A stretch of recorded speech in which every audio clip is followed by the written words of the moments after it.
Hello everyone, welcome to our study channel examyatra.com. In this session हम modern Indian history के topic revolts and movements को cover करेंगे। Last session के अंदर हमने रिवोल्ट ऑफ 1857 का पार्ट 1 कवर किया था।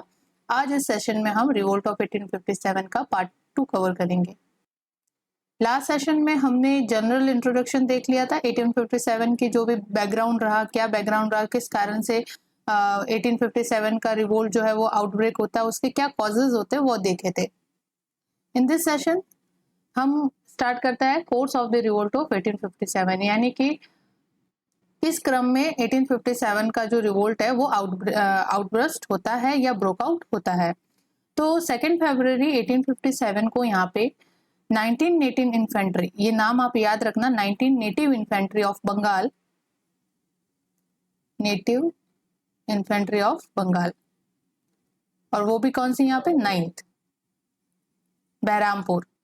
जगह कौन सी है? बहरामपुर, जो आपके 24th परगना, जो बंगाल डिस्ट्रिक्ट का 24th परगना है, उसमें आता है। तो बहरामपुर के अंदर बंगाल नेटिव इन्फेंट्री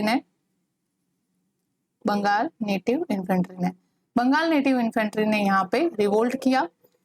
कैसे रिवोल्ट किया? Who refuse to use the Enfield rifle, उन्होंने जो एनफील्ड राइफल के कार्ट्रिज को यूज करने से मना कर दिया, और उसके अगेंस्ट फिर उन्होंने यहाँ पे अपना एजिटेशन शो किया कि जो कार्ट्रिज है उसको, मैंने आपको बताया था, that is the immediate cause of the revolt of 1857, और उस कार्ट्रिज को जब इस एनफील्ड राइफल के अंदर लोड करना होता था तो उससे पहले उसका जो ऊपर पेपर लगा होता था, जो पिग और काऊ की फैट से बना होता था, उसको आपको मुंह से काटना पड़ता था। तो उसके कारण जो मुस्लिम सिपाही थे या इंडियन सिपाही थे, उनके जो रिलीजियस सेंटिमेंट्स है वो हर्ट होते थे। इस वजह से उन्होंने यहाँ पे उन कार्ट्रिज को यूज करने से मना किया, और उसके अगेंस्ट भी ब्रिटिश जो ऑफिशियल्स थे उन्होंने कार्रवाई की। और क्या किया? उस पूरी नेटिव इन्फेंट्री को बैन कर दिया गया।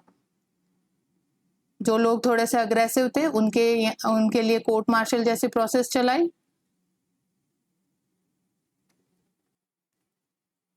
और पूरी जो बंगाल नेटिव इन्फेंट्री थी, 19 नेटिव इन्फेंट्री, उनको बैन कर दिया, यहाँ पे डिसबैंड कर दिया गया। तो ये घटना होती है 2 फेब, यानी कि सबसे पहले जो शुरुआत या स्पार्क होता है, यहाँ से 2 फेब को रियल डेट कंसिडर नहीं करेंगे, बिकॉज मास लेवल पे यहाँ पे आउटब्रेक नहीं होता है रिवोल्ट ऑफ 1857 का। ये जस्ट स्पार्क के रूप में काम करता है। यानी कि फर्स्ट अगर कहे तो किसने कार्ट्रिज को या ब्रिटिश लोगों के अगेंस्ट जो एनफील्ड राइफल का कार्ट्रिज है उसको यूज करने से मना किया, that is the 19 Bengal native infantry. ये आप याद रखना, 19 नेटिव इन्फेंट्री या 19 बंगाल नेटिव इन्फेंट्री। ये आपके यूपीएससी में तो इतना सिंपल क्वेश्चन नहीं पूछ सकते, लेकिन कहीं स्टेट पीसीएस एग्जाम और जो लोअर डिविजनल ऑफिशियल्स एग्जाम होते हैं, सबऑर्डिनेट एग्जाम होते हैं, वहां पे आपको पूछा जा सकता है। जगह कौन सी है? पहला बहरामपुर, जो बंगाल डिस्ट्रिक्ट के अंदर पड़ता है, 24 परगना डिस्ट्रिक्ट है, वहां पे पड़ता है। नेक्स्ट आता है 18 अप्रैल 1857। 8 अप्रैल 1857 को यहाँ पे मंगल पांडे के द्वारा रिवोल्ट किया जाता है। सेम यहाँ पे नेटिव इन्फेंट्री कौन सी है? 34 नेटिव इन्फेंट्री। 34 नेटिव इन्फेंट्री जो है वो ग्रीस कार्ट्रिज को यूज करने से मना करती है। और ये 34 नेटिव इन्फेंट्री कहाँ पे डिप्लॉय होती है? आपके बैरकपुर में। Barrackpore was also part of Bengal district, Barrackpore. तो बैरकपुर की 34 नेटिव इन्फेंट्री, जिसके अंदर के सिपाही थे एक मंगल पांडे नाम से, तो उन्होंने यहाँ पे ग्रीस कार्ट्रिज का यूज करने से मना किया। उसके अगेंस्ट फिर यहाँ पे एक ब्रिटिश ऑफिशियल आता है इंक्वायरी करने के लिए। तो उस जो ब्रिटिश ऑफिशियल इंक्वायरी करने आया था उसको मंगल पांडे ने यहाँ पे शॉट डेड कर दिया, उसको शूट कर दिया। उसकी मृत्यु के साथ ही, उसके वहां से मृत्यु के साथ ही फिर ये पूरी जो 34 नेटिव इन्फेंट्री है उसको बैन कर दिया जाता है, और उस पर कोर्ट मार्शल जैसी कार्रवाई की जाती है। तो यहाँ पे मंगल पांडे को जब गिरफ्तार किया गया तो उसको फिर लाइफ इम्प्रिजमेंट और हैंग टिल द डेथ की सजा सुनाई गई, हैंग टिल द डेथ।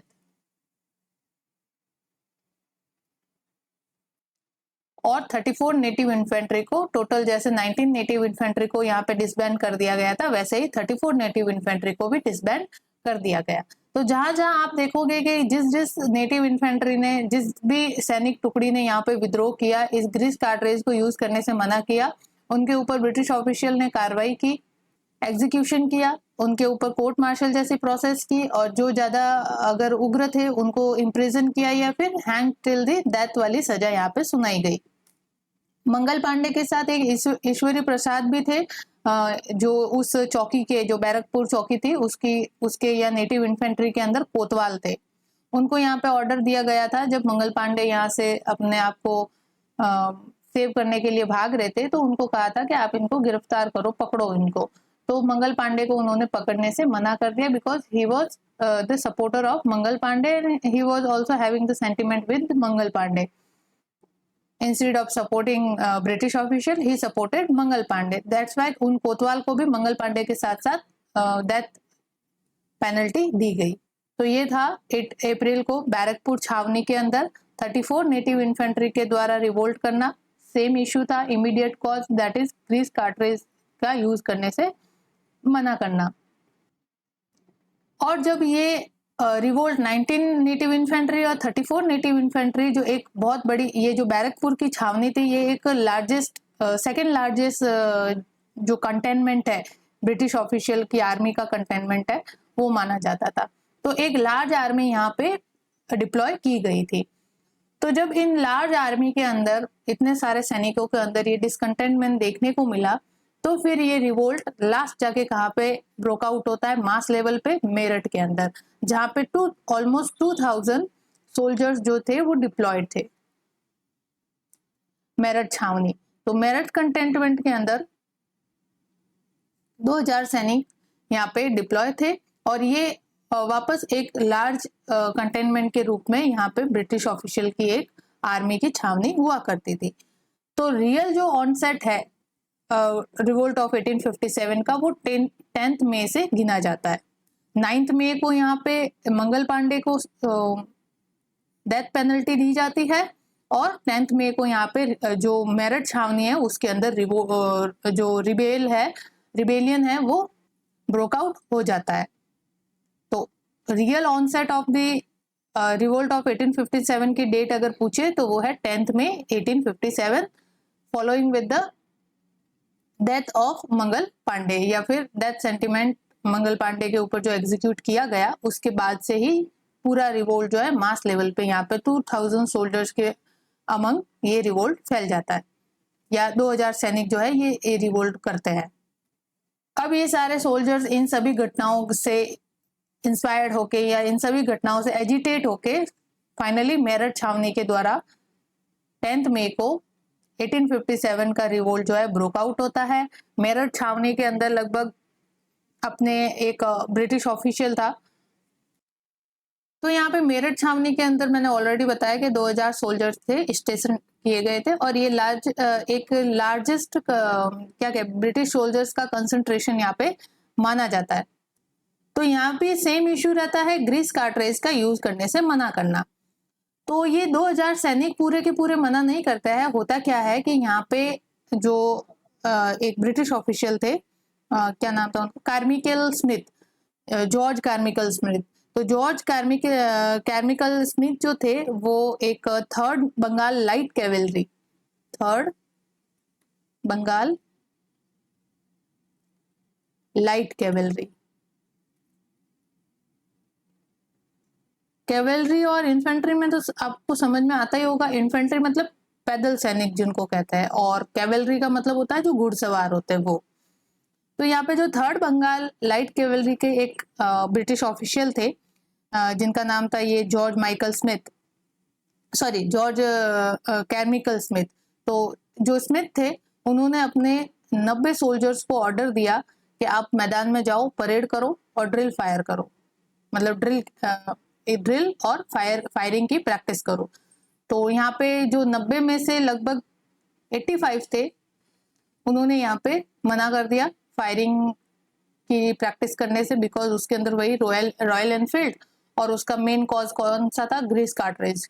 तो यहाँ पे भी सेम मेरठ के अंदर भी ग्रीस कार्ट्रेज को यूज करने के ऊपर ये विवाद होता है। तो हम देख सकते हैं यहाँ पे कि सब जगह 2 फेब के अंदर भी जब 19 नेटिव इन्फेंट्री थी, तो उसने भी इसी चीज को लेके मना, रिफ्यूजल, ग्रीस कार्ट्रिज के यूज के रिफ्यूजल के लिए वहां पे भी रिवोल्ट ब्रोक आउट होता है।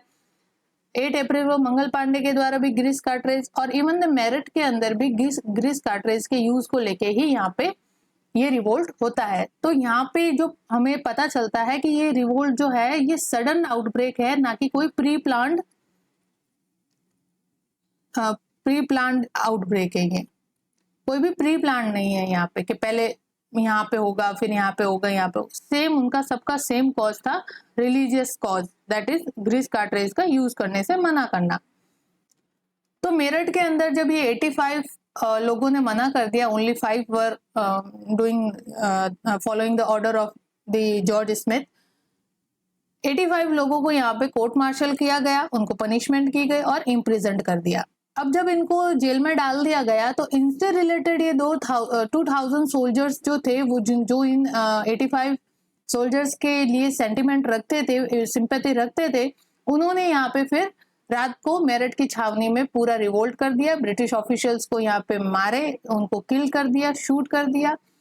और लगभग बहुत सारे जो 12-13 सोल्जर्स थे यहाँ पे, ब्रिटिश ऑफिशियल जो डिप्लॉय थे, इन 2000 सोल्जर्स के ऊपर जो ब्रिटिश ऑफिशियल थे वो डिप्लॉय थे, लगभग 12-13 के करीब, वो सब यहाँ पे मारे जाते हैं। और यहाँ से सडन जो रिवोल्ट का एक लार्ज स्केल पे सोल्जर्स जो है वो रिवोल्ट करते हैं, और यहाँ से मेरठ छावनी से इस रिवोल्ट ऑफ 1857 का आउटब्रोक जो है वो माना जाता है, सॉरी आउटबर्स्ट जो है वो माना जाता है। तो यहाँ से ये ब्रोक आउट होता है। अब ये सोल्जर्स क्या करते हैं, इन्होंने यहाँ पे सब भगदड़ तो मचा दी, रिवोल्ट भी कर दिया। अब ब्रिटिश ऑफिशियल को किल करके, अब इनके पास, बिकॉज ये प्री प्लान नहीं था, तो अब इनको पता नहीं चलता है कि अब आगे करना क्या है। तो अब इन्होंने वही चीज थी इनके सबके मन में, जो न्यू कॉलोनियल रूल इस्टेब्लिश हो चुका था from the battle of Plassey, तो वहां से लगा कि इनके मन में अब तक यही था कि जो हमारा ओल्ड रिजिम जो है, जो मुगल एम्पायर था, उसको वापस रीस्टेब्लिश किया जाए, बिकॉज उसके अंदर वो अपने आप को थोड़ा सा सेफ मानता है। तो और ये जो कॉलोनियल रूल जो है, ये हमारे ऊपर जो ब्रिटिश रूल कर रहे हैं, ये हमारे जो इंटरेस्ट है या जो हमारे सेंटिमेंट्स है उनसे ये सिंक्रोनाइज नहीं बैठता है इनका, जबकि मुगल एम्पायर के अंदर इनके सेंटिमेंट्स, इनके इंटरेस्ट जो है उनके अंदर सिंक्रोनाइज हुआ करता था। तो इस वजह से ये यहाँ पे मारो फिरंगी करके ऐसे नारे देते हैं, या फिर जो फिरंगी ताकत है उसको यहाँ से जड़ से उखाड़ देना, ऐसे सेंटिमेंट्स लेके ये फिर चलते हैं दिल्ली की तरफ। और दिल्ली जाके वहां पे जो बहादुर शाह सेकंड थे, टिटुलियर मुगल एम्परर, जो कि ब्रिटिश पेंशन के ऊपर रह रहे थे, उनको यहाँ पे अपना लीडर घोषित कर देते हैं। दिल्ली जाके अपना लीडर यहाँ पे उनको घोषित कर देते हैं। दो वो मना करते हैं कि नहीं भाई, मेरा ऐसा कोई भी एम नहीं है या इंटेंशन नहीं है कि मैं वापस जो है मुगल एम्परर बनूं और इंडिया के ऊपर रूल करूं, ऐसा मेरा इंटेंशन नहीं है। बट स्टिल उनको जबरदस्ती इन सोल्जर्स के द्वारा, ये 2000 जो सोल्जर्स थे, इन्होंने अपना पॉलिटिकल लीडर उनको घोषित कर दिया। किसको? बहादुर शाह सेकंड को, जो टिटुलर मुगल एम्परर था और ब्रिटिश पेंशन के ऊपर अपना जीवन काट रहे थे। और जैसे ही मुगल एम्परर को यहाँ पे उनका पॉलिटिकल लीडर घोषित किया जाता है, तो ये अब रिवोल्ट जो है एक रिलीजियस सेंटिमेंट ना होकर के यहाँ पे एक पॉलिटिकल टर्न ले लेता है, जो डायरेक्ट चैलेंज कर रहा है ब्रिटिश रूल को, कॉलोनियल रूल को। और जब ये पॉलिटिकल टेंडेंसी गेन करता है या पॉलिटिकल कलर गेन करता है, तो वैसे ये ब्रिटिश लोगों की नजरों में आ जाता है। अब ब्रिटिश ऑफिशियल जो है वो अलर्ट हो जाता है इसको पूरी तरह से सप्रेस करने के लिए। वो अपने फुल फोर्स लगाते हैं, अपने ब्रिलियंट कमांडर्स को ऑर्डर देते हैं to suppress this revolt. Next यहाँ पे 11 to 30 मई के बीच के अंदर 1857 में जगह जगह पे जब दिल्ली में बहादुर शाह सेकंड को अपना एम्परर, इंडिया का एम्परर डिक्लेयर कर देते हैं, यानी अपना पॉलिटिकल लीडर ये सोल्जर्स उनको डिक्लेयर करते हैं, तो ग्रेजुअली फिर रिवोल्ट जो है अदर पार्ट्स के अंदर, यानी इंडिया के नॉर्दर्न हिस्से के अंदर वेरियस जगह पे ये रिवोल्ट ब्रोक आउट होता है, जैसे कि Delhi, Bombay, Aligarh, Firozpur, Bulandshahr, Etawah, Moradabad, Bareilly, Shahjahanpur and other station in UP. Then June 1857 revolt जो है मध्य प्रदेश में, जैसे कि ग्वालियर, झांसी और यूपी इलाहाबाद, फैजाबाद, लखनऊ, भरतपुर एक्सेट्रा जगह पे ये रिवोल्ट ब्रोक आउट होता है।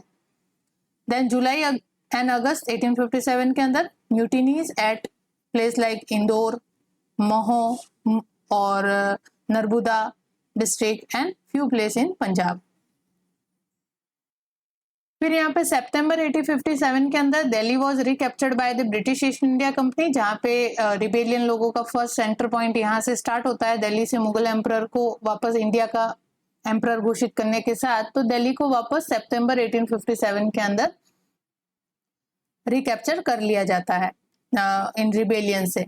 नवंबर 1857 के अंदर जो जनरल विंडम है was defeated by rebel outside the Kanpur. तो कानपुर डिस्ट्रिक्ट के अंदर जो जनरल विंडमैन थे वो 1857 नवंबर 1857 के अंदर रिबेलियन से हार जाते हैं। दोनों के अंदर झड़प होती है, हार जाते हैं बिकॉज अब यहाँ पे रिवोल्ट सब जगह पे फैल रहा है और जहां जहां पे ब्रिटिश ऑफिशियल डिप्लॉय है उनके साथ इनका क्लैश हो रहा है और कहीं पे ब्रिटिश ऑफिशियल इनको सप्रेस करने में सफल रहेंगे और कहीं पे ये उनसे हार जाएंगे। तो वैसे ही कानपुर के अंदर जनरल विंडमैन जो थे वो यहाँ पे डिफीट हो जाते हैं from by the rebellions and दिसंबर 1857 के अंदर बैटल ऑफ कानपुर होता है जो कि सर कॉलिन कैंपबेल जीत जाते हैं। और यहाँ पे जो लीडर थे कानपुर के अंदर आपके नाना साहेब थे जो अडॉप्टेड हेयर थे आपके लास्ट पेशवा जो थे बाजीराव सेकंड उनके।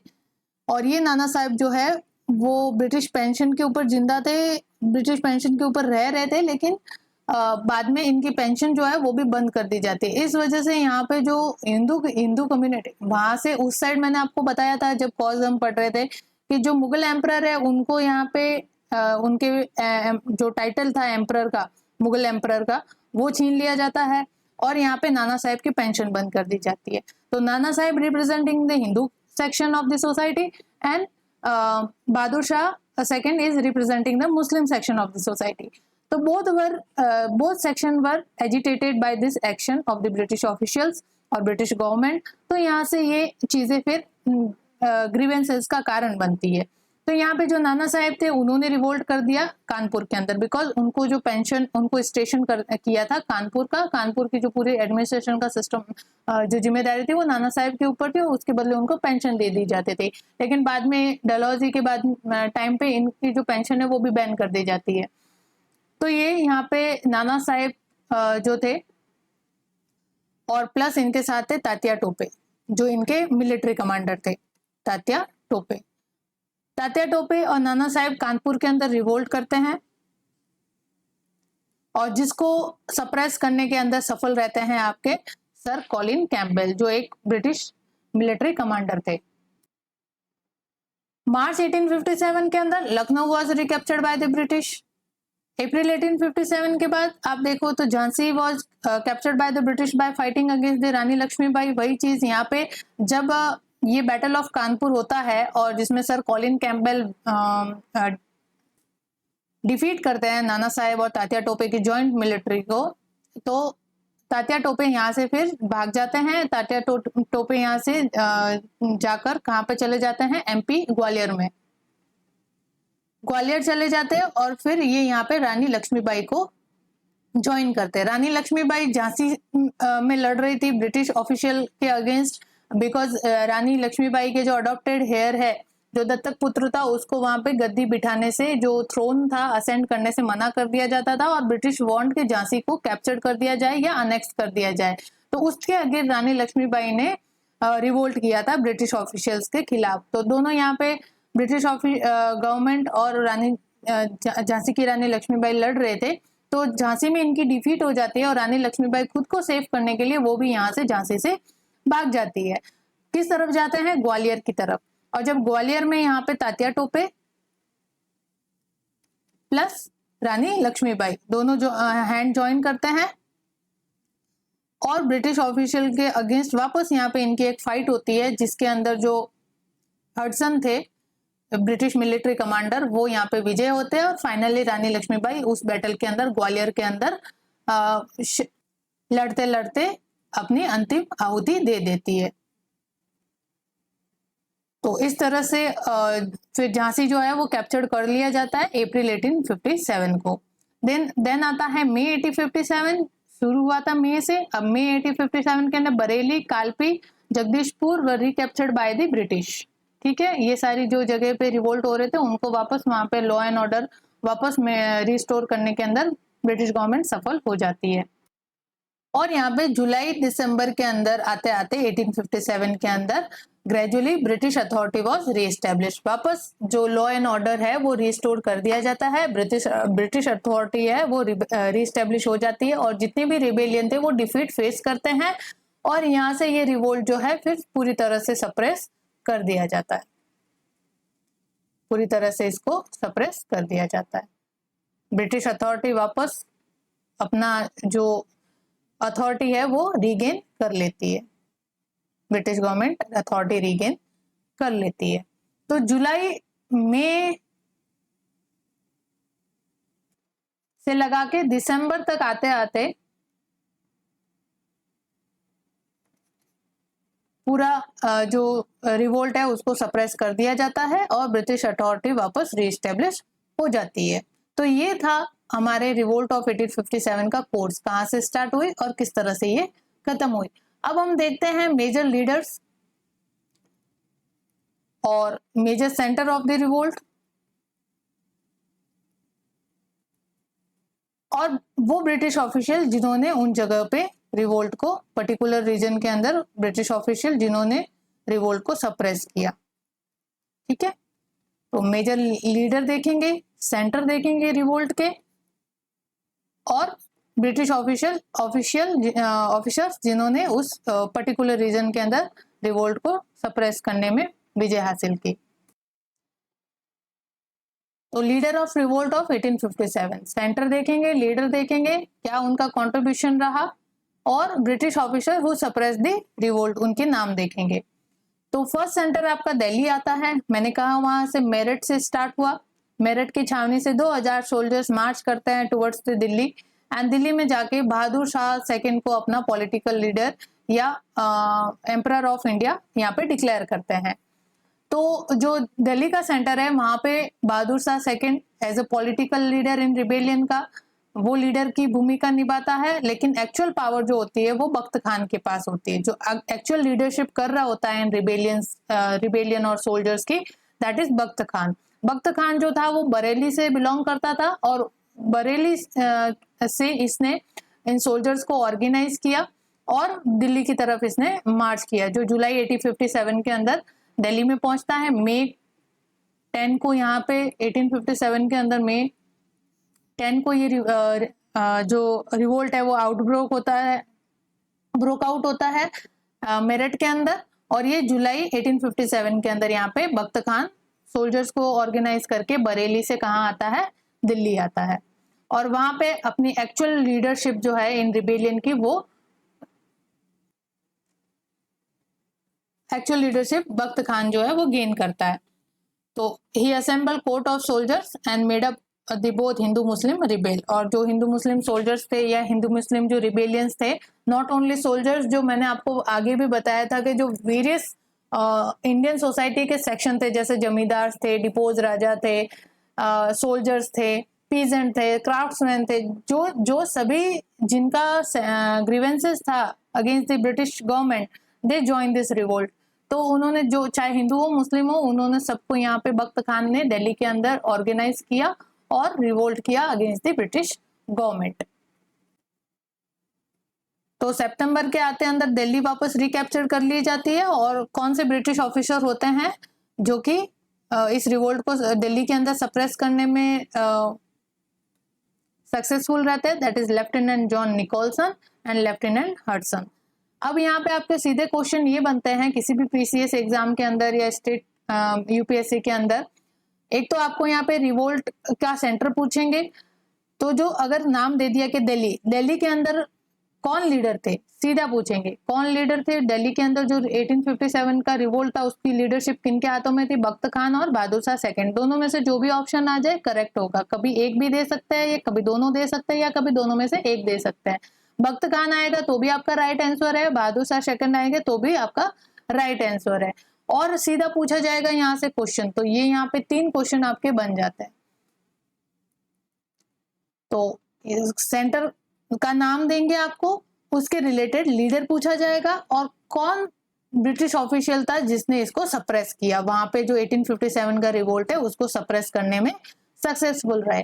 तो दिल्ली के अंदर बख्त खान, बहादुर शाह सेकंड की लीडरशिप थी, रिबेलियन को लीडरशिप उन्होंने दी, और उसको सप्रेस करने के अंदर lieutenant John Nicholson and lieutenant Hudson जो थे, उन दोनों ने यहाँ पे दिल्ली को वापस रिकैप्चर करने और रिबेलियन को सप्रेस करने के अंदर सक्सेसफुल रहे।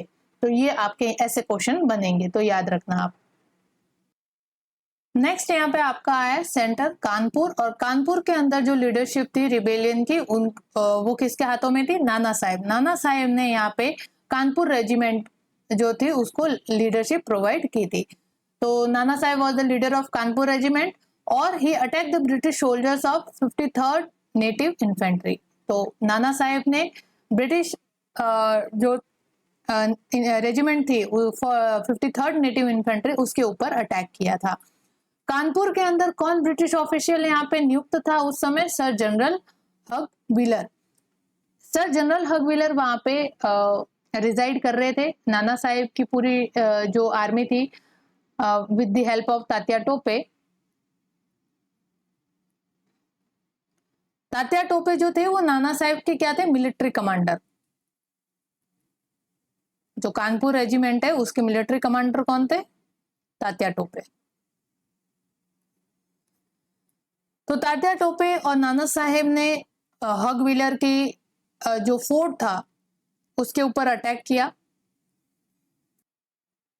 और अटैक करके यहाँ पे जनरल सर हग व्हीलर को डिफीट फेस करनी पड़ी और सर हग व्हीलर ने यहाँ पे सरेंडर कर दिया नाना साहेब के अगेंस्ट, और जो कानपुर जो था वो पूरा कैप्चर कर दिया गया बाय नाना साहेब। यहाँ पे हग व्हीलर सरेंडर करने के साथ साथ ही जो इनके जो वुमेन्स थी उस फोर्ट के अंदर जो रह रही थी, वुमेन्स एंड चाइल्ड, उनको कैप्चर कर दिया और एक जगह।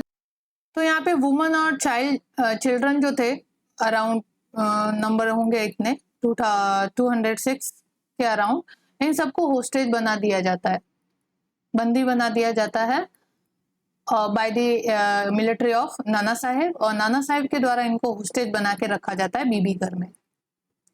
बीबीगढ़ जो था वो एक मजिस्ट्रेट क्लर्क के जो रेजिडेंशियल घर होते हैं वो था। तो बीबीगढ़ के अंदर इनको रखा जाता है 2006 के अंदर, 206 नंबर अराउंड इनका वुमेन और चिल्ड्रन का था। तो इनको होस्टेज बना के यहाँ पे बीबीगढ़ में रखा जाता है।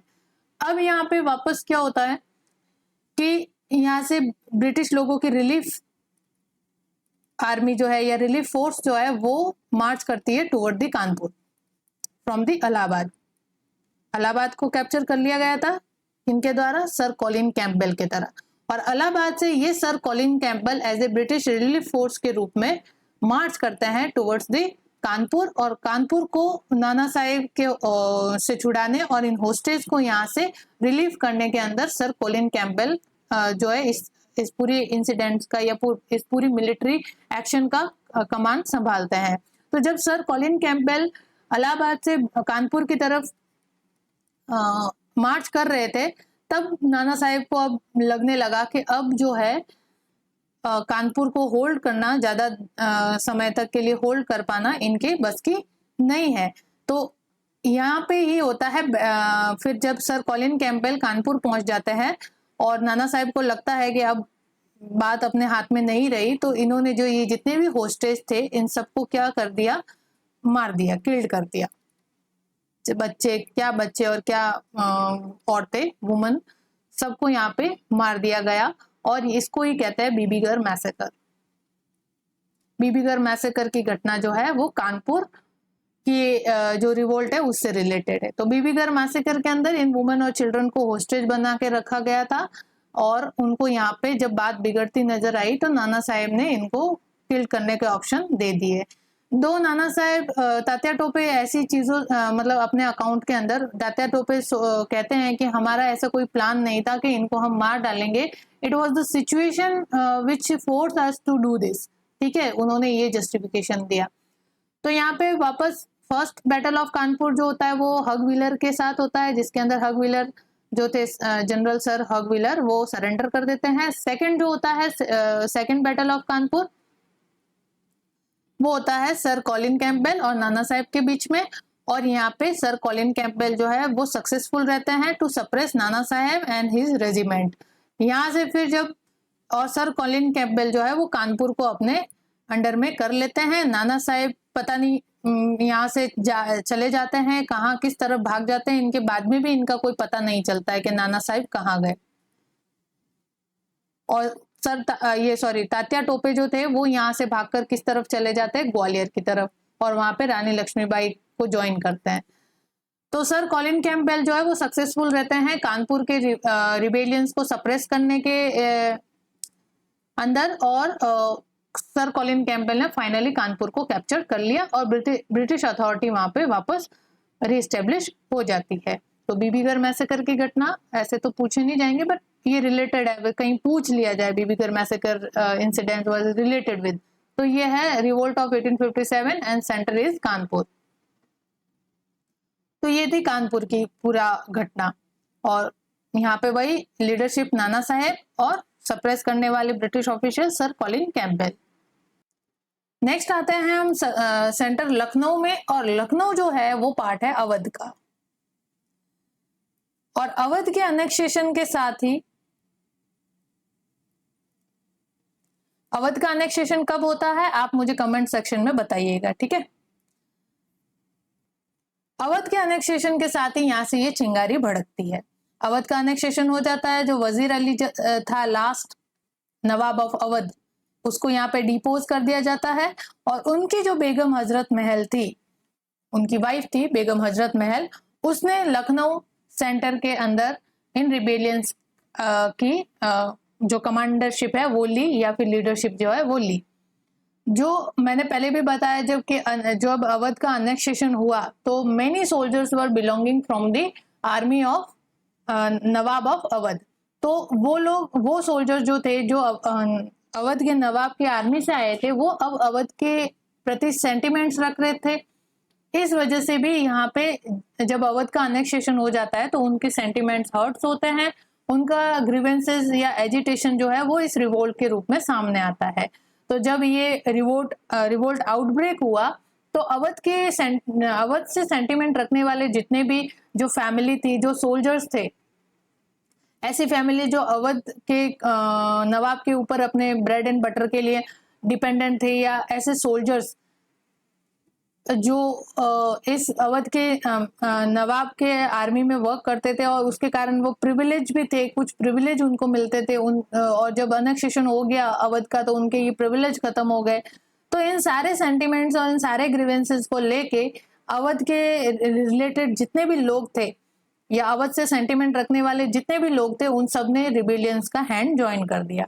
शुरू तो किया सिपाही लोगों ने on the immediate cause, that is the refusal of the use of grease cartridge. और यहाँ पे फिर जितने भी ग्रीवेंसेस पास्ट के अंदर एग्रीवेटेड होते रहे उनके मन के अंदर, वो अब सब यहाँ पे सामने आने लगे इन द रिवोल्ट ऑफ 1857।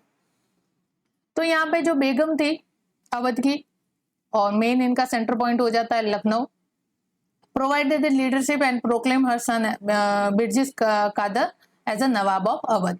इसने फिर बिरजिस कादर जो था उसको, अपने जो हजरत महल का बेटा था, उसको अवध का नवाब जो है वो घोषित कर देती है, और वहां के रिबेलियन की जो लीडरशिप है वो वहां के रिबेलियन को लीडरशिप प्रोवाइड करवाती है।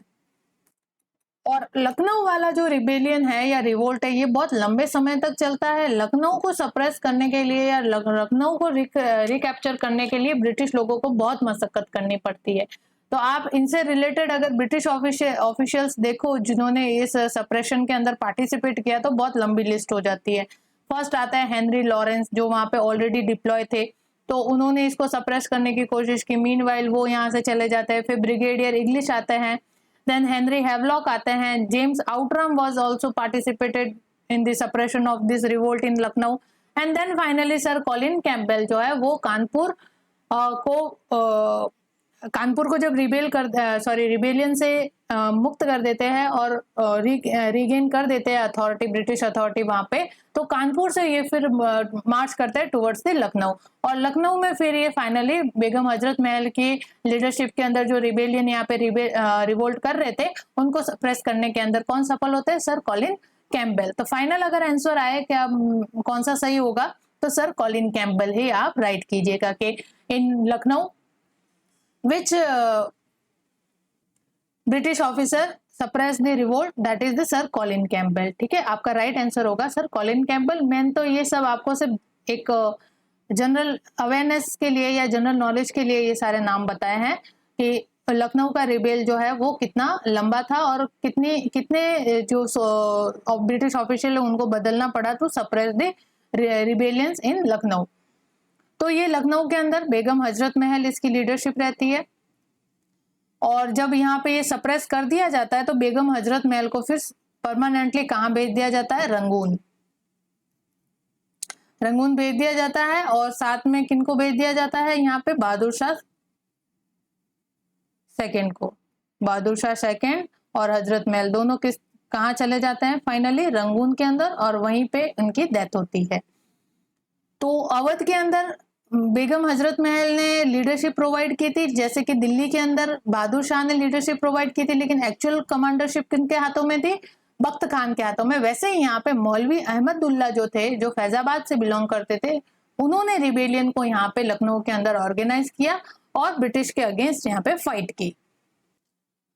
तो लीडरशिप को पूछे कि लखनऊ के अंदर लीडरशिप किसकी है, तो बेगम हजरत महल की है, लेकिन जो एक्चुअल में रिबेलियन को ऑर्गेनाइज करने का काम किया वो किन्होंने किया? मौलवी अहमदुल्ला ने, जैसे कि दिल्ली के केस के अंदर बख्त खान ने किया था। तो ये कुछ मेजर सेंटर थे, लखनऊ, कानपुर और दिल्ली। बाकी दूसरे छोटे मोटे जगह है वो भी हम देख लेते हैं। और मेजरली जो हमने जो कोर्स ऑफ रिवोल्ट ऑफ 1857 देखा, तो आपको उसके अंदर मैंने बताया कि कहाँ का स्प्रेड हुआ, तो मोस्टली जो नॉर्दर्न पार्ट था, यानी यूपी, एमपी, पंजाब का कुछ रीजन, पूरा पंजाब नहीं, कुछ रीजन, यूपी, एमपी और बंगाल, यहाँ पे मेन सेंटर थे इसके, है ना। तो मोस्टली जो रिवोल्ट ऑफ 1857 है वो कन्फाइंड रहा नॉर्दर्न इंडिया तक। साउथ इंडिया के अंदर इसकी कोई हवा भी नहीं पहुंची कि भाई कोई रिबेलियन हुआ या नहीं हुआ। तो इसी को लेकर ही तो इसके नेचर के ऊपर, nature of the revolt of 1857 के ऊपर डिबेट चलती है। कुछ लोग कहते हैं कि ये नेशनल रिवोल्ट था, और कुछ कहते हैं कि नहीं, ये नेशनल रिवोल्ट नहीं था, because it's only confined to the northern part of the India, और साउथ इंडिया के अंदर इसका कोई भी अफेक्ट या इसका कोई भी इन्फ्लुएंस देखने को नहीं मिलता है। तो उसके ऊपर डिबेट है, वो हम कवर करेंगे, लेटर कवर करेंगे।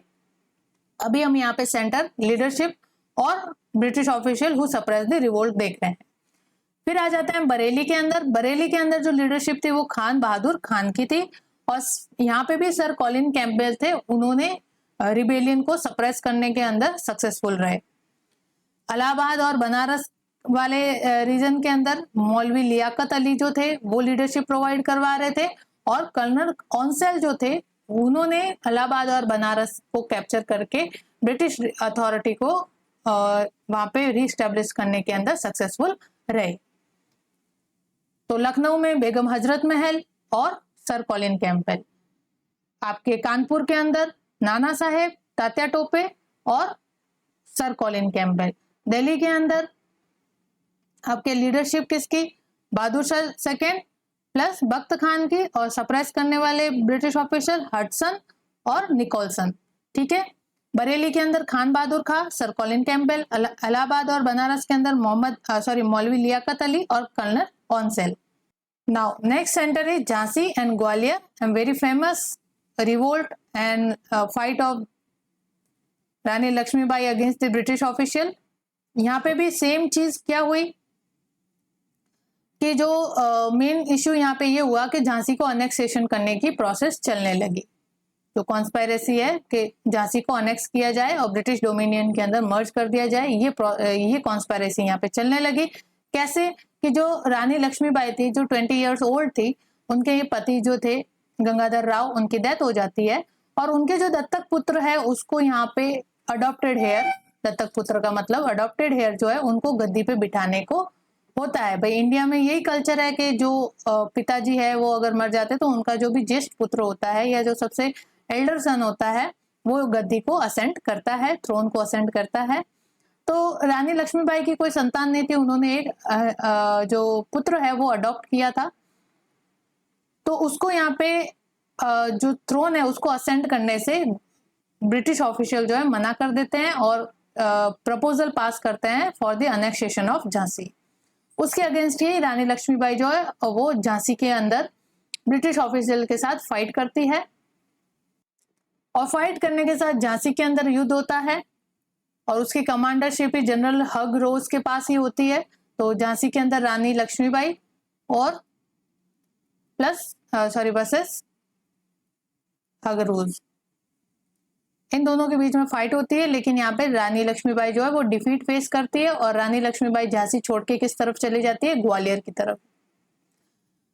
ग्वालियर की तरफ जब जाती है तो हगरोज की आर्मी इनका पीछा करती है और यहाँ पे जब ग्वालियर में आते हैं तो रानी लक्ष्मीबाई प्लस तात्या टोपे वर्सेस वापस हगरोज की आर्मी के बीच में वापस एक फाइट होती है जिसके अंदर फाइनली रानी लक्ष्मीबाई जो है वो मारे जाते हैं। तात्या टोपे भी शायद यहाँ पे मारे जाते हैं, इतना आइडिया नहीं है। रानी लक्ष्मीबाई इस फाइट के अंदर ग्वालियर के अंदर जो है लड़ते लड़ते मारे जाते हैं और ग्वालियर एंड झांसी फिर कैप्चर कर ली जाती है बाय द ब्रिटिश गवर्नमेंट और इस तरह से रानी लक्ष्मीबाई की झांसी जो है ब्रिटिश डोमिनियन के अंदर मर्ज कर दी जाती है। ग्वालियर को भी कैप्चर कर दिया जाता है और उसके रिलेटेड अगर ब्रिटिश ऑफिशियल देखे जिन्होंने झांसी और ग्वालियर के अंदर इस रिवोल्ट को या रानी लक्ष्मीबाई के द्वारा जो चैलेंज पोज किया गया था उसको सप्रेस करने के अंदर सक्सेसफुल रहे तो वो थे जनरल हगरोज। नेक्स्ट सेक्टर है हमारा बिहार। बिहार के अंदर कंवर सिंह जो थे उन्होंने लीडरशिप प्रोवाइड की थी रिबेलियन को और उसको सप्रेस किया था विलियम टाइलर ने। कुंवर सिंह जो थे वो 80 इयर्स ओल्ड जमींदार थे यहाँ के और इनको यहाँ पे अपनी जो जमीन थी या अपनी जो जागीर थी उनसे डिपोज कर दिया गया था। इस वजह से कंवर सिंह ने यहाँ पे रिबेलियन को ऑर्गेनाइज किया, उनको लीडरशिप प्रोवाइड की और ब्रिटिश गवर्नमेंट के अगेंस्ट यहाँ पे चैलेंज पोज किया जिसको विलियम टाइलर ने यहाँ पे सप्रेस कर दिया। तो बिहार से कौन थे? कंवर सिंह जो 80 इयर्स ओल्ड थे, जमींदार थे। अगर पर्टिकुलर बिहार के अंदर इनका जगह पूछी जाए तो वो है जगदीशपुर। जगदीशपुर की रॉयल फैमिली से ये बिलोंग करते थे कंवर सिंह। तो ये थे हमारे leader, centre of the revolt and British official who suppress the revolt in particular that centre of the revolt. तो अब हमने देखा कि जगह जगह पे इस रिवोल्ट का आउटब्रेक हुआ लेकिन ब्रिटिश ऑफिशियल के द्वारा सप्रेस भी कर दिया गया। तो हम देखते हैं कि इस रिवोल्ट जो हुआ 1857 का उसके फेल्योर के क्या कारण रहे, जिस एम के साथ ये लड़ा गया शायद क्या एम रहा वो हमने देखा। तो आपको क्या लगता है क्या एम रहा होगा?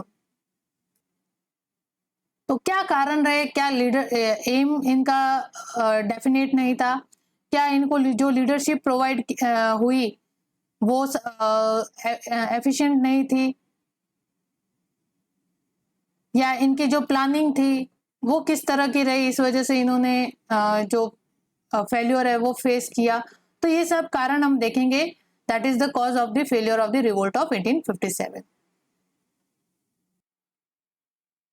तो अब देखते हैं इसके causes which lead the failure of the revolt of 1857। तो इसका मेन कॉज था कि एक तो इस रिवोल्ट का जो था वो यूनिवर्सल सपोर्ट नहीं था। यूनिवर्सल सपोर्ट ना होने की वजह से ये रिवोल्ट फेल होता है। अब यूनिवर्सल सपोर्ट का क्या मतलब है कि यहाँ पे जो इंडियन सोसाइटी थी उसके सभी लोगों ने इसमें पार्टिसिपेशन नहीं किया।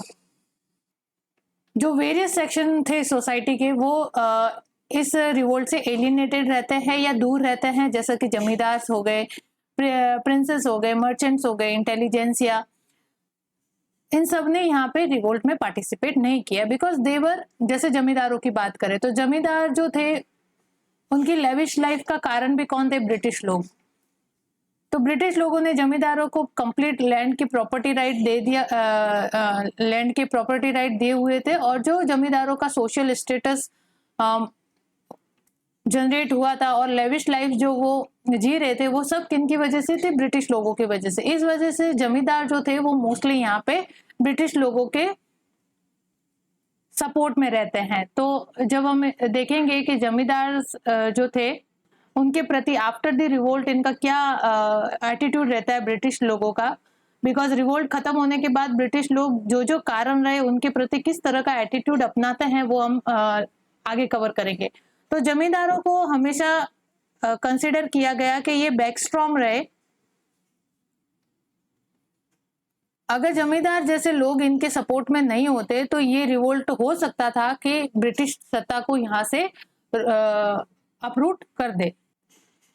लेकिन जमींदारों की लॉयल्टी की वजह से और ऐसे प्रिंसेस या ऐसे राजा जो ब्रिटिश लोगों के सपोर्टिव थे या ब्रिटिश लोगों से सहानुभूति रखते थे, वेरियस मर्चेंट जिनकी जो पूरा व्यापार है वो ब्रिटिश लोगों की वजह से फल फूल रहा था, और ऐसे मोस्टली जो इंटेलिजेंसिया पार्ट था जो कि प्रोग्रेसिव आइडियाज को फॉलो करते थे या प्रोग्रेसिव सोसाइटी डेवलपमेंट के ऊपर जोर देते थे, उन्होंने इस रिवोल्ट को किस तरीके का माना था कि ये बैकवर्ड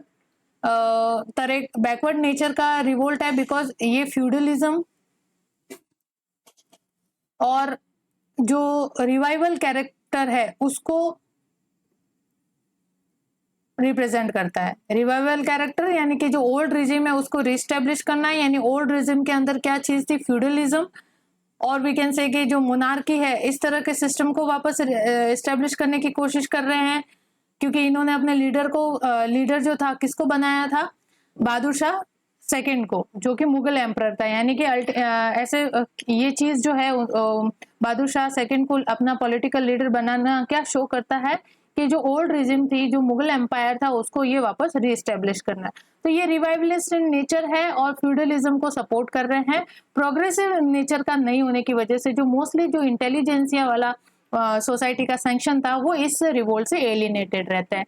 तो मास सपोर्ट तो था लोगों का, लेकिन ऐसे सेक्शन जो पावरफुल पोजीशन के अंदर थे वो ब्रिटिश सपोर्टर रहते हैं, ना कि ब्रिटिश के अगेंस्ट होते हैं। इस वजह से ब्रिटिश लोगों के लिए इस रिवोल्ट को क्रश करना या इस रिवोल्ट को सप्रेस करना बहुत इजी रह जाता है, बिकॉज जो मास सपोर्ट था जैसे सोल्जर्स वगैरह और या जो ऐसी जनता थी, ऐसी पॉपुलेशन थी या ऐसा मास था जो अपने पर्टिकुलर ग्रीवेंसेस की वजह से इस रिवोल्ट को ज्वाइन कर रहा है, और कुछ ऐसे लोग तो जिनको कोई मतलब नहीं है, बस वो आगजनी फैली हुई है, एनआरकी सब जगह फैली हुई है, तो वो उसके अंदर अपना इंटरेस्ट देख रहे हैं। जैसे मान लो जो चोर लुचक्के थे या जो लुटेरे थे, वो उन्होंने भी ये रिवोल्ट ज्वाइन किया, लेकिन वो अपने पर्सनल गेन की वजह के, भाई सब जगह डिसऑर्डर होगा, लॉ एंड ऑर्डर सब तरफ खराब हो चुका होगा, तो वो चोरी चकारी जैसी चीजें जो है वो यहाँ पे कर सकते हैं। तो रिवोल्ट का क्या नेचर था? इसको यूनिवर्सल क्या कॉज था मेन के यूनिवर्सल सपोर्ट नहीं था। जो most powerful section of the society था वो यहाँ से एलिनेटेड रहता है, तो इस वजह से ब्रिटिश लोग इसको इजीली सप्रेस कर पाते हैं। सेकंड, अगर आप देखो कॉज, तो इसका कॉज था कि इसको एक इफेक्टिव लीडरशिप नहीं मिली।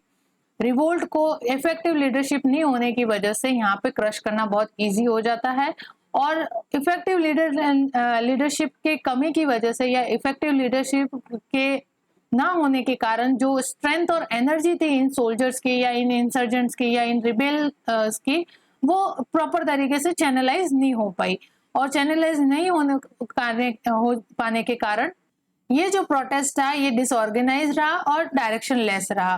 क्योंकि मैंने आपको कहा जैसे कि 2000 सोल्जर्स थे, उन्होंने अब उनकी कोई प्लानिंग नहीं थी, उनको एक इफेक्टिव लीडरशिप नहीं मिली, उन्होंने बस उनको रिबेल कर दिया, उन्होंने रिवोल्ट कर दिया छावनी के अंदर, मेरठ कंटेनमेंट के अंदर, और चल दिए दिल्ली की तरफ।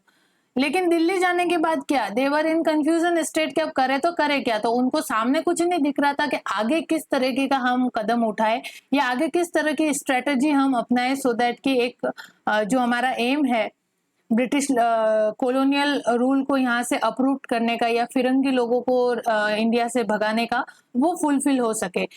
वैसा इनका कोई भी प्लान या स्ट्रेटजी इनके पास प्रॉपर तरीके से नहीं थी। इस वजह से उनकी स्ट्रेंथ और एनर्जी जो है वो वेस्ट रही।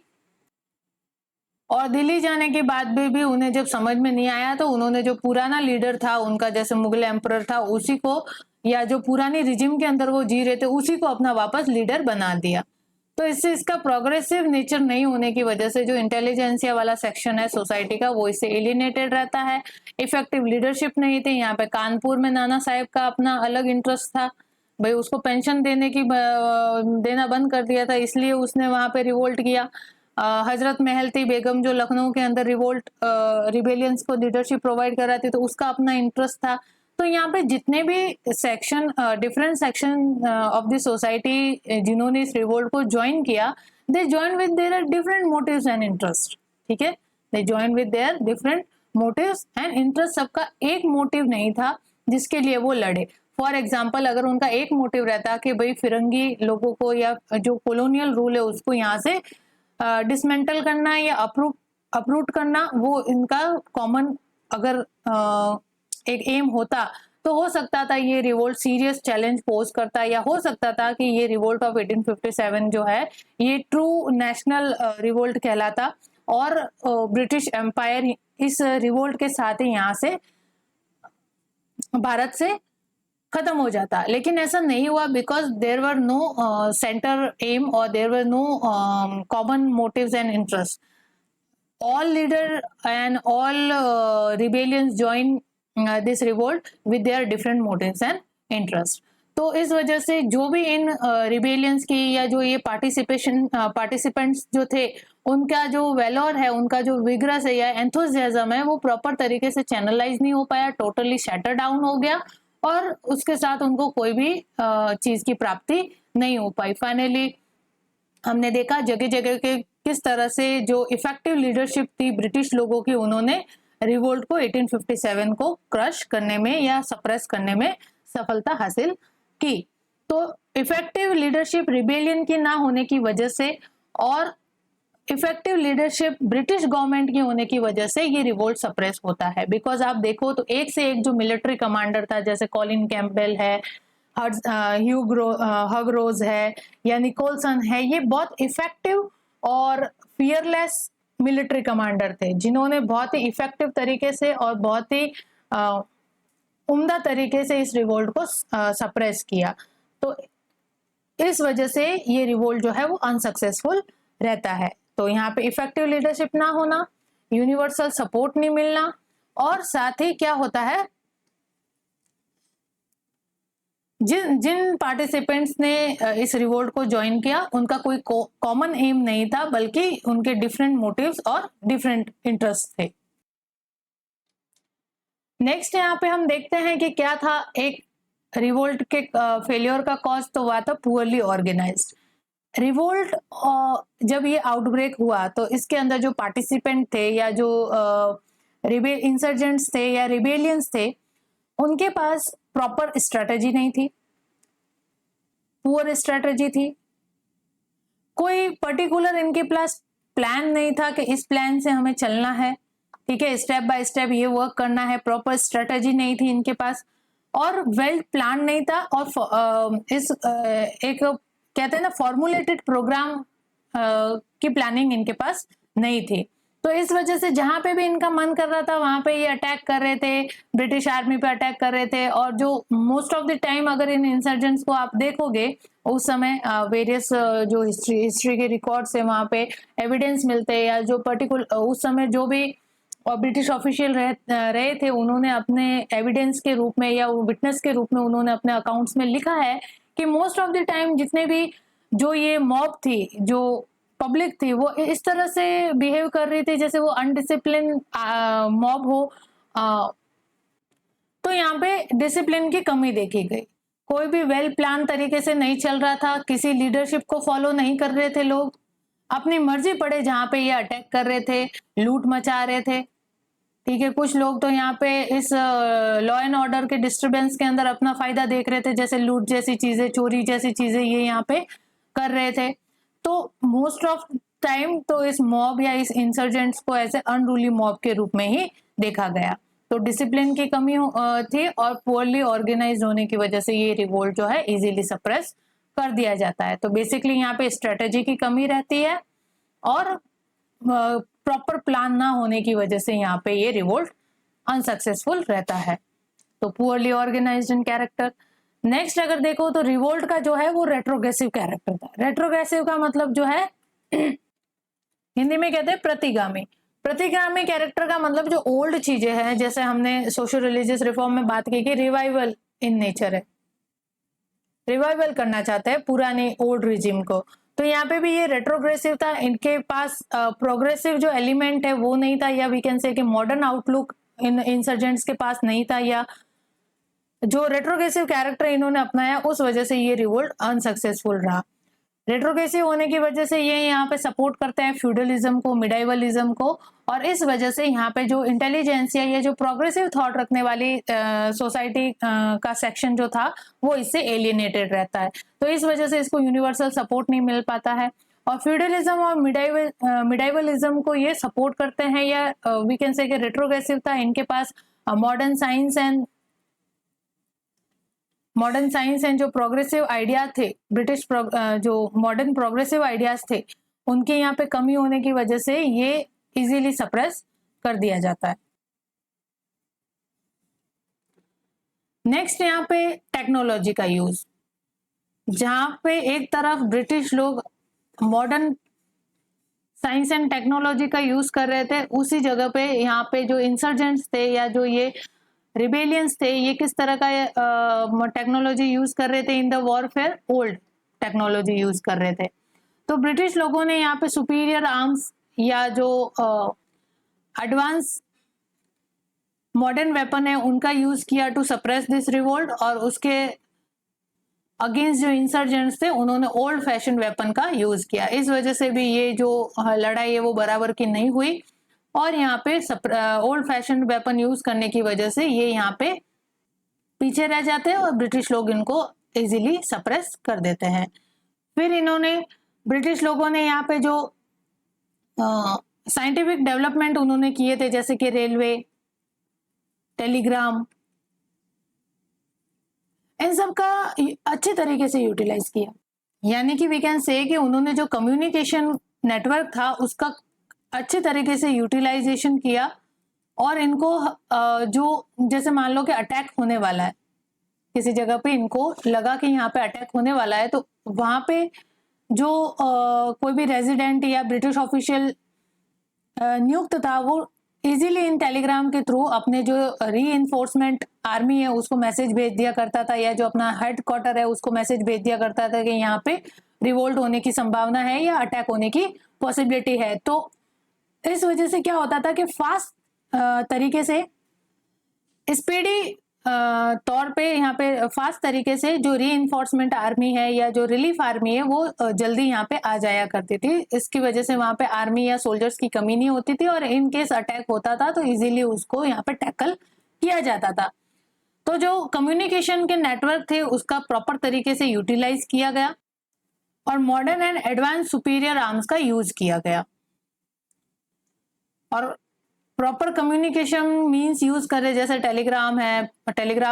पोस्ट है, रेलवेज है, टेलीग्राफ, पोस्ट, रेलवे, इन सब का यूज करने के साथ साथ जो एक्सचेंज ऑफ इंफॉर्मेशन है उसको अच्छी तरीके से इन्होंने फैसिलिटेट कर पाए। और इसका क्या रिजल्ट निकला कि वो जो भी अपने एक्शन है और जो इफेक्टिव मेजर्स उनको यूज करने थे वो उनको प्रॉपर तरीके से इंप्लीमेंट कर पाए।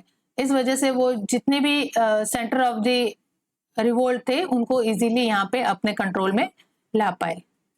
और नेक्स्ट यहाँ पे जैसे मैंने आपको बताया कि यहाँ पे जो रिबेलियंस थे उनके पास एक इफेक्टिव लीडरशिप नहीं थी, वहीं ब्रिटिश लोगों के पास जो थे वो मिलिट्री जनरल जो उनके थे वो बहुत ही ज्यादा रेप्यूटेड थे, फियरलेस थे,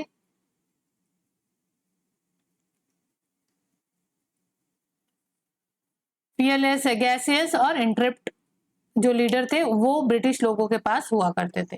तो इफेक्टिव लीडरशिप, एक बात समझो यहाँ पे कि जो मिलिट्री जनरल थे वो यहाँ पे बहुत ही ज्यादा इफेक्टिव थे, बहुत ही ज्यादा फियरलेस थे, बहादुर थे, और इस वजह से उन्होंने इस जो रिवोल्ट है उसको सप्रेस करने में सक्सेसफुल रहे।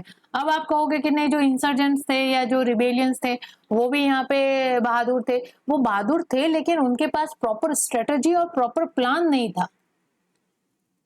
उनके पास उत्साह और बल और ये तो बहुत था, स्ट्रेंथ एंड एनर्जी बहुत थी, लेकिन उसको प्रॉपर तरीके से चैनलाइज करने के लिए उनके पास कोई ऐसी गाइडेंस या लीडरशिप नहीं थी। जबकि यहाँ पे ब्रिटिश लोगों के पास प्रॉपर मिलिट्री गाइडेंस थी, प्रॉपर मिलिट्री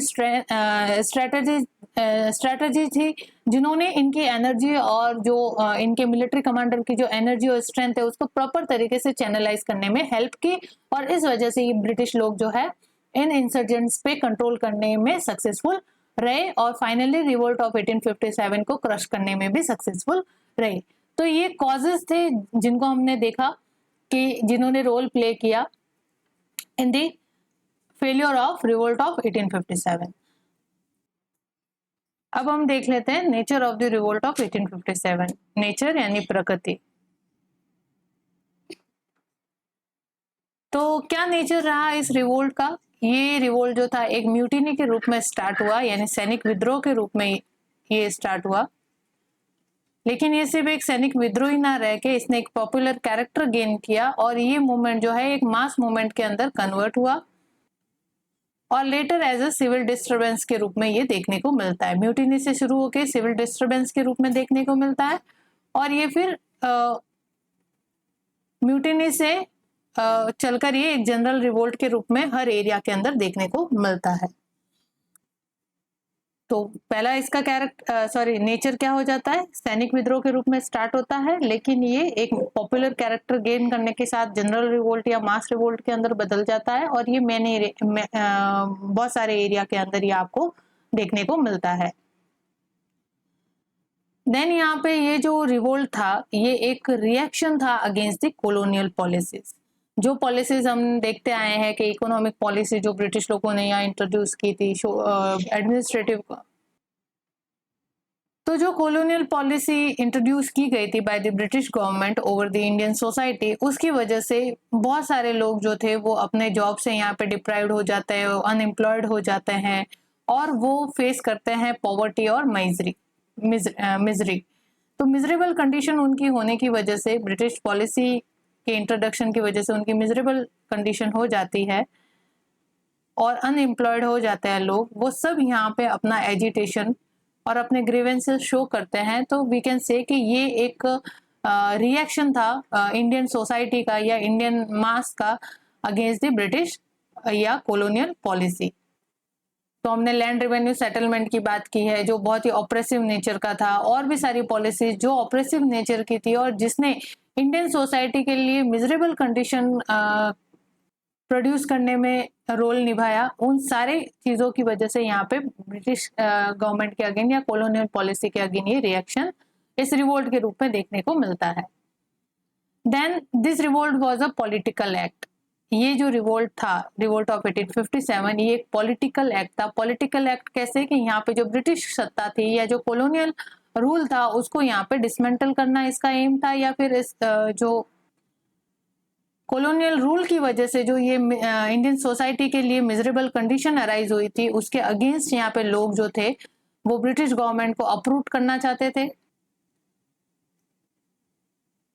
जो कि इस रिवोल्ट के रूप में बाहर इनका एजिटेशन और ग्रीवेंसेस जो है वो बाहर आते हैं इस रिवोल्ट के रूप में। तो ये एक पॉलिटिकल एक्ट था जो कि खाली एक ग्रीस कार्ट्रेज के यूज की वजह से जस्ट स्पार्क ऑफ हुआ था, लेकिन जो इसकी रूट है वो कहाँ पे ले डाउन करती है, दैट इज कॉलोनियल पॉलिसी। और कॉलोनियल पॉलिसी की वजह से जो इंडियन सोसाइटी के लिए या इंडियन सोसाइटी के लिए इन्होंने जो मिजरी लाई थी, जो दयनीय स्थिति लाई थी, उनके अगेंस्ट ये एक रिवोल्ट जो था वो उसके फॉर्म में उनका एजिटेशन और ग्रीवेंसेस आउटबर्स्ट होते हैं। तो ये एक पॉलिटिकल एक्ट था जो जस्ट ग्रीस कार्ट्रेज के यूज की वजह से स्पार्क्ड ऑफ हुआ था, लेकिन इसकी जो जड़ें हैं वो बहुत गहरी होती है, और वो जड़ें कहाँ गहरी होती है, किस जगह देखने को मिलती है, दैट इज कॉलोनियल पॉलिसी और कॉलोनियल रूल और colonial administration we can say, which brought the misery for the Indian society. तो अब तक मैंने जनरल इंट्रोडक्शन में भी बताया आपको कि जितने भी लोगों ने जो इसका सोशल बेस बने थे, जैसे कि डिपोज राजा, डिपोज जमींदार, पीजेंट, ट्राइबल्स, इन सब के कॉज क्या ही थे कि सबका मेन कॉज क्या था, कॉलोनियल पॉलिसी। किसी को इकोनॉमिक पॉलिसी ने हर्ट किया, किसी को सोशल पॉलिसी ने हर्ट किया, किसी ने पॉलिटिकल पॉलिसी ने हर्ट किया। तो ब्रिटिश एडमिनिस्ट्रेशन के द्वारा जितने भी पॉलिसी इंडियन सोसाइटी के लिए इम्प्लीमेंट की, just to serve their colonial interest or imperial interest, or they were not aiming at the upliftment of the Indian society। तो इस वजह से यहाँ पे वो उनके इंटरेस्ट, जो इंडियन सोसाइटी है उनके इंटरेस्ट हर्ट होते हैं, उनके सेंटिमेंट्स हर्ट होते हैं, और उनके ग्रीवेंस और एजिटेशन जो है वो एक्यूमुलेट होते रहते हैं over the period of time, and finally revolt of 1857 के अंदर वो आउटबर्स्ट होते हैं। तो पॉलिटिकल एक्ट, वही चीज आपको वापस में बता दूं कि पॉलिटिकल एक्ट कैसे कंसीडर किया जाएगा। इन्होंने फिर अपना जो लीडर है वो बहादुर शाह सेकंड को बनाया, यानी कि अपना लीडर के रूप में अपनी जो एक तरह से ये इंडिकेट किया कि हमें ब्रिटिश लोगों का रूल नहीं चाहिए, हमें जो यहाँ का नेटिव रूल था, नेटिव तो नहीं कह सकते लेकिन एटलीस्ट जो इंडियन सोसाइटी के साथ सिंक्रोनाइजेशन के साथ चलता था, वो रूल वापस चाहिए, वो रिजिम वापस चाहिए। तो दैट इज मुगल पीरियड।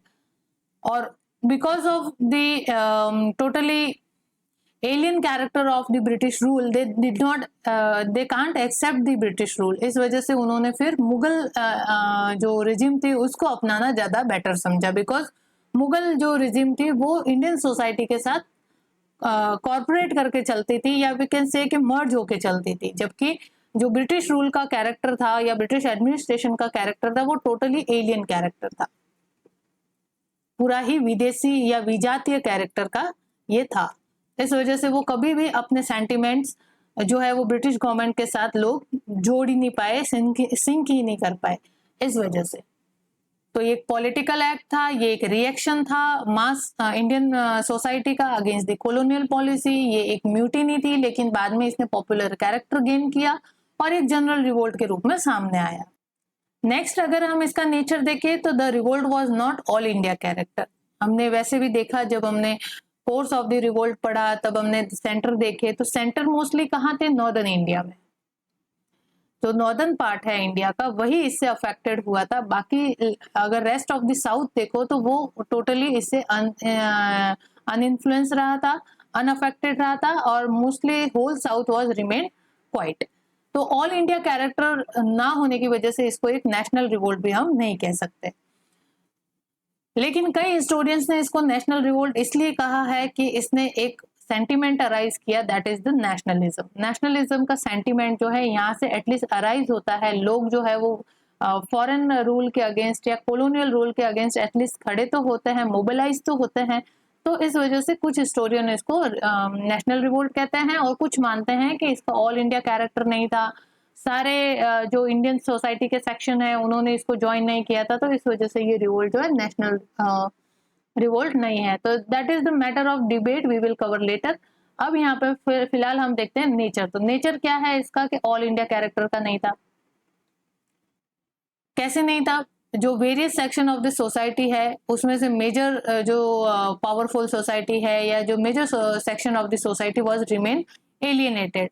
खाली जैसे सिपाही, अगर हम देखेंगे सिपाही ने अगर इस रिवोल्ट को स्पार्क ऑफ किया, तो सिपाही भी जो थे उसके अंदर भी सभी सिपाही या सभी रेजिमेंट ने यहाँ पे पार्टिसिपेशन नहीं किया। ओनली जो बंगाल नेटिव इन्फेंट्री थी BNI, उसकी कुछ रेजिमेंट, जैसे हमने देखा 19th थी, 34th native Bengal native infantry थी, तो इन्होंने ही पार्टिसिपेट किया, यानी मेजॉरिटी ऑफ द सिपाही was remain silent over this. तो हमने यहाँ पे देखा ये कि कुछ टुकड़ी ने यहाँ पे ब्रिटिश लोगों के अगेंस्ट रिवोल्ट किया, और ब्रिटिश लोग अगर यहाँ पे लड़े भी, अगर सप्रेस किया इस रिवोल्ट को, तो किसके दम पे किया, इंडियन सोल्जर्स के दम पे ही किया। जो जैसे कॉलिन कैंपबेल है, उसने कानपुर में नाना साहेब को अगर हराया, तो वो क्या खाली ब्रिटिश लोगों को लेके लड़ा होगा, नहीं, वहां पे उसकी आर्मी में इंडियन सोल्जर्स भी थे। तो इस वजह से हम कह सकते हैं कि जितने भी ब्रिटिश आर्मी के सोल्जर्स थे जो इंडियन थे, उन्होंने यहाँ पे पार्टिसिपेशन नहीं किया। कुछ लोग, कुछ सिपाही थे जिन्होंने इस रिवोल्ट के अंदर पार्टिसिपेशन किया। तो इस वजह से ये जो रिवोल्ट है वो लोकलाइज्ड रहा, रेस्ट्रिक्टेड रहा to the some regiments, not all regiments और नॉट ऑल सिपाही वर पार्टिसिपेटेड इन दैट। और फिर बात करें अगर various section of the society की, तो उसमें भी various section of society was remain alienated. Many of them, जैसे कि जमींदार है, कई रियासत के राजा थे, वो लोग जो ब्रिटिश लोगों के साथ सेंटिमेंट्स रखते थे या सिंपैथी रखते थे, वो लोग, या जिनकी ब्रेड बटर ब्रिटिश गवर्नमेंट की वजह से या ब्रिटिश एडमिनिस्ट्रेशन की वजह से, जैसे मर्चेंट वगैरह है, ये लोग, ये और इंटेलिजेंसिया जो कि प्रोग्रेसिव थॉट को यहाँ पे सपोर्ट करते हैं, प्रोग्रेसिव आइडियाज को सपोर्ट करते हैं। और बिकॉज ऑफ द नेचर, इसका एक रिवोल्ट का एक और नेचर रहता है कि ये क्या था, रेट्रोग्रेसिव था, यानी प्रतिगामी नेचर का था, यानी जो ओल्ड रिजीम है उसको रिस्टेब्लिश करना चाह रहा था। तो इस वजह से वो जो इंटेलिजेंसिया वाला सेक्शन है वो भी इससे न्यूट्रल रहता है। तो many section of this society remain neutral और स्टूड बाय द ब्रिटिश। ठीक है, इस वजह से तो इस तरीके का नेचर था, कैसे ऑल इंडिया कैरेक्टर का नहीं था, बिकॉज एक तो सभी सिपाही ने इसके अंदर पार्टिसिपेट नहीं किया, some of the regiments were took participation in that revolt, and various section of the society जो थे they remained neutral with the revolt of 1857 और most of the section of the society stood by the British। और अगर इसका geographical area देख लो, ये तो हो गया मास सपोर्ट, यानी पब्लिक सपोर्ट कितना है, सोशल बेस कितना है। तो सोशल बेस हमने देख लिया कि सभी सैनिकों की टुकड़ियों ने इसमें भाग नहीं लिया, रेजिमेंट्स ने भाग नहीं लिया, कुछ ही रेजिमेंट्स ने पार्टिसिपेट किया। Various section of the society है, उनमें भी बहुत सारे सोसाइटी के जो सेक्शन थे वो न्यूट्रल रहे। ज्योग्राफिकल एरिया का एक्सटेंशन देखे इसका, तो ज्योग्राफिकल एरिया का एक्सटेंशन भी जो है वो मोस्टली नॉर्दर्न पार्ट के अंदर ही कॉन्फाइंड रहता है। इंडिया को जो नॉर्दर्न पार्ट है, यूपी, एमपी, यहाँ और बंगाल के अंदर इसका मेन सेंटर रहता है। पंजाब का भी अगर देखो तो कुछ ऐसा ही अफेक्टेड होता है, बाकी ऐसा कुछ वहां पे बहुत बड़ा रिवोल्ट वहां पे नहीं हुआ। तो मोस्टली तो यूपी, एमपी और बंगाल ही इसका सेंटर पॉइंट रहता है। Whole south was remain uninfluenced और whole south we can say remain quiet. इसका जो अगर मोर फियर्स और इंटेंस फॉर्म देखे इस रिवोल्ट का, तो वो था अवध। अवध के अनेक्सेशन के साथ ही ये कहानी शुरू होती है। तो इसलिए अवध को कहते हैं कि अवध जो था वो इस रिवोल्ट का सेंटर पॉइंट था। तो Awadh was main centre of this revolt, main centre था। तो सोशल बेस और ज्योग्राफिकल एरिया के अंदर भी ये कोई पान इंडिया नहीं था, ऑल इंडिया कैरेक्टर में नहीं था, बस रेस्ट्रिक्टेड था, और रेस्ट्रिक्टेड था to the some section of the society और some regiment of the British army. And geographical area के अंदर भी देखिए तो ये लोकलाइज था, यानी यूपी, एमपी और बंगाल ही इसके मेन सेंटर थे। और सबसे मोस्ट अगर फियर्स और इंटेंस फॉर्म अगर इस रिवोल्ट का देखने को मिलता है तो वो अवध के अंदर देखने को मिलता है। और whole south part, southern part of the India was remain quiet or remain uninfluenced या unaffected with this revolt। तो nature all India character, social base के अंदर भी देख लिया और ज्योग्राफिकल एक्सटेंशन के अंदर भी देख लिया। नेक्स्ट रिवोल्ट जो था वो रेट्रोग्रेसिव नेचर का था, यानी रिस्टोरेटिव नेचर का था, यानी जो ओल्ड रिजिम है उसको ये रिस्टोर करना चाह रहे थे। यहाँ पे जो डिकेड ओल्ड मुगल रिजिम थी उसको रिस्टोर करना चाह रहे थे। फ्यूडलिज्म और मिडाइवलिज्म को यहाँ पे ये बढ़ावा दे रहे थे, instead of supporting the progressive idea. इनके सपोर्ट में नहीं थे ये लोग, है ना, प्रोग्रेसिव आउटलुक नहीं था इस नेचर का, सॉरी इस रिवोल्ट का। और ये लोग जो थे ये ऐसा इंडिया बनाना चाह रहे थे जो इंडिया भूतकाल में हुआ करता था या जो पास्ट का था। तो इन रिबेलियंस का ये नेचर था कि they aim at not to build a new India but to recreate the India of the past.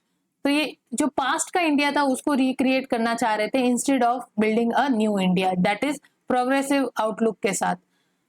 तो इस वजह से ये जो है इसका रेट्रोग्रेसिव या रिस्टोरेटिव नेचर रहता है, जो कि ओल्ड ऑर्डर को वापस या फ्यूडल सिस्टम को रिस्टेब्लिश करने का एम रखता है। इस वजह से इसका नेचर कैसा है, रेट्रोग्रेसिव। तो ये हम यहाँ पे नेचर कवर कर रहे हैं कि इसका प्रकृति कैसे थी।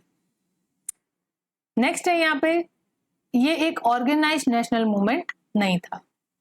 किस वजह से नहीं था ये आपको मैंने अभी बताया, जिसमें हमने causes of the failure of the revolt में पढ़ा कि इसकी एक तो इफेक्टिव लीडरशिप नहीं थी, कोई सेंट्रल एम, कोई कॉमन एम नहीं था।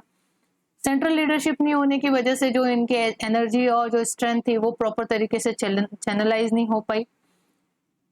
उनके पास कोई प्रॉपर प्लान नहीं था, कोई प्रॉपर स्ट्रेटजी नहीं थी जिस स्ट्रेटजी से वो चल के अपने रिवोल्ट को सक्सेसफुल कर सके, या जो अपने ये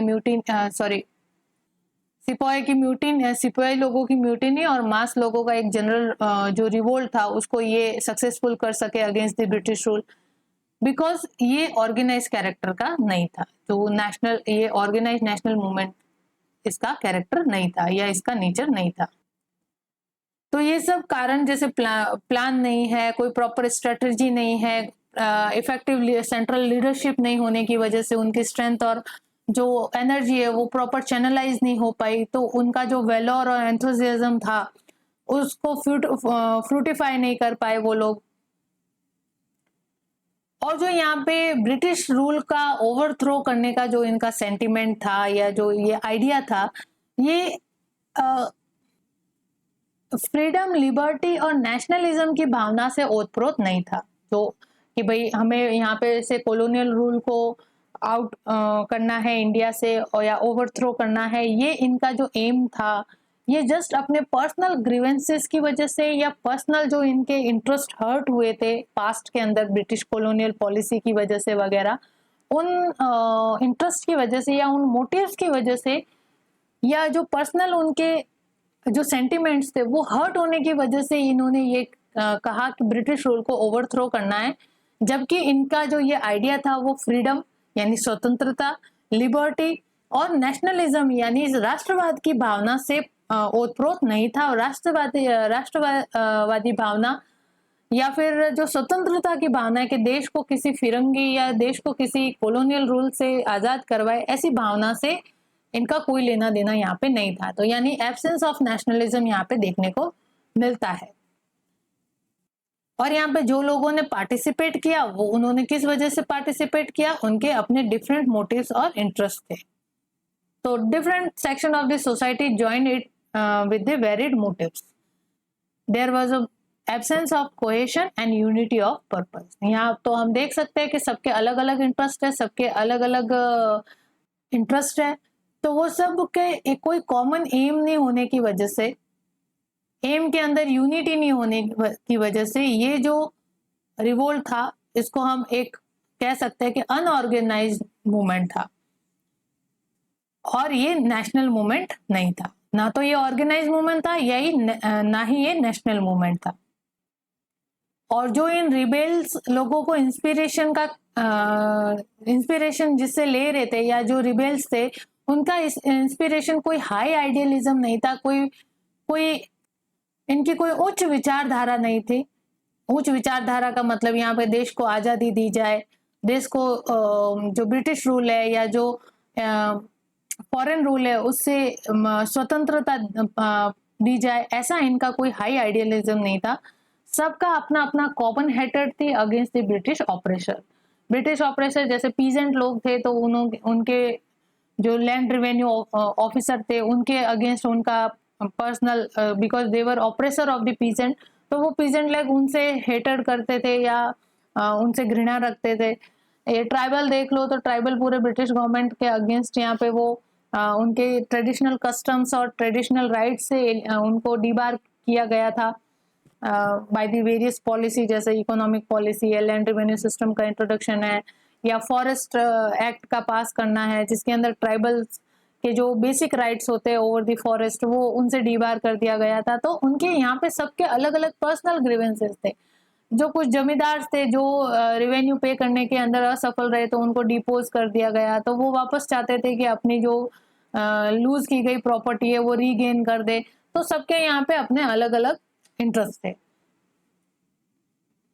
तो उनका जो एम था वो ये नहीं था कि भाई कोई एक जो ब्रिटिश एम्पायर है उसको हटाने के बाद किया, वो कंफ्यूजन के स्टेट में थे कि मान लो अगर ब्रिटिश जो इस्टेब्लिशमेंट है वो अगर इंडिया से एलिनेटेड हो जाता है या इसको हम ओवरथ्रो कर देते हैं, तो उसके बाद उनके पास कोई ऐसा आइडिया नहीं था, कोई ऐसे स्ट्रेटेजी या प्लान नहीं था जिसके अंदर वो ये सोच सके कि हम एक न्यू इंडिया का क्रिएशन करेंगे। इस वजह से इस कंफ्यूजन के स्टेट में रहने की वजह से उन्होंने चूज किया कि वो रेट्रोग्रेसिव हो जाएंगे, यानी कि जो ओल्ड रिजिम थे उसको ही वापस रिस्टेब्लिश कर देंगे।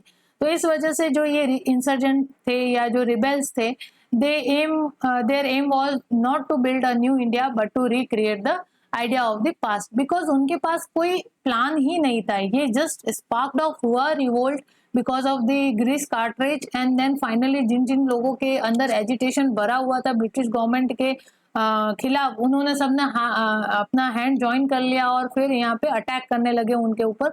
लेकिन आगे उनके पास कोई प्लान और स्ट्रेटजी नहीं थी, जिसके बाद अगर ओवरथ्रो कर भी दे इस रिजिम को, ब्रिटिश रिजिम को, तो उसके बाद वो क्या करेंगे। तो ऐसा कोई भी उनके पास जो भविष्य दर्शिता है वो नहीं थी। तो लैक ऑफ फोरसाइटनेस की वजह से यहाँ पे ये रिबेलियन जो है इसको हम नेशनल मूवमेंट नहीं कहेंगे या एक ऑर्गेनाइज मूवमेंट नहीं कहेंगे। तो इसका नेचर कैसा होता है कि the revolt was not a organize and national movement. Next यहाँ पे आ जाते हैं हम। तो यहाँ पे जो यूनिटी फोर्ज हुई थी ड्यूरिंग द रिवोल्ट, जो ये सब लोग यूनाइट हुए थे, इन्होंने आपस में अपने जॉइंट हैंड जो हैंड है वो ज्वाइन किए थे, that was short lived because जो इनके इंटरेस्ट थे, जो इनके सेंटिमेंट थे, वो नेशनलिस्ट सेंटिमेंट नहीं थे। सब लोगों ने अपने कॉमन इंटरेस्ट सब लोगों ने अपने अपने जो पर्सनल इंटरेस्ट थे या जो वी कैन से कि कॉमन नोशन था of the suffering, of the misery, of the threat, of the extermination bye the British government या ब्रिटिश एडमिनिस्ट्रेशन, उनकी वजह से जो उनके मन में ये सफरिंग और जो दरिद्रता की या फिर जो प्रताड़ित करने की वजह से जो फीलिंग डेवलप हुई थी over the period of the time, वो एग्रीवेट होती गई और फाइनली जब उसको एक आउटलेट मिला या एक वेंटिलेशन मिला जिससे कि वो आउटबर्स्ट हो जाती है, that is the revolt of 1857। और उसके अंदर ये लोग अपना अपना जो एजिटेशन है वो शो करते हैं। तो जब ये एजिटेशन बाहर निकल जाता है तो फिर ये शांत भी हो जाता है, बिकॉज ये पैसिफाई इस वजह से हो जाता है कि आपके मन में भी अगर कोई मान लो गुस्सा है बहुत, over the period of time किसी के लिए गुस्सा डेवलप हुआ है, लेकिन जब आप उसको कुछ बुरा भला कह देते हो तो आपके बाद आपके मन की भावना जो है सारी आउटबर्स्ट हो जाती है और फिर आप पैसिफाई स्टेज में आ जाते हो। तो वैसे इस रिवोल्ट के साथ हुआ कि जो लोगों के मन में जो कॉमन नोशन था of the sufferings, of the miseries, of the threat of the British administration और एक्सटर्मिनेशन, जो उनकी जमीन से उनको बेदखल कर दिया जाता था या उनके जो कस्टमरी ट्रेडिशन राइट्स थे उनको डीबार कर दिया जाता था, उन सब की वजह से उनके अंदर एक कॉमन नोशन था। बिकॉज सबने ही, चाहे ट्राइबल हो, चाहे पीजेंट हो या डिपोज जमींदार हो, डिपोज राजा हो, उनके भले कारण अलग अलग रहे हो, सफरिंग के कारण अलग अलग रहे थे, लेकिन जो कॉमन हेटेडनेस थी फॉर द ब्रिटिश गवर्नमेंट, जो ब्रिटिश गवर्नमेंट के प्रति उनके मन में जो हेटेडनेस थी वो जो हेटेड थी वो कॉमन थी।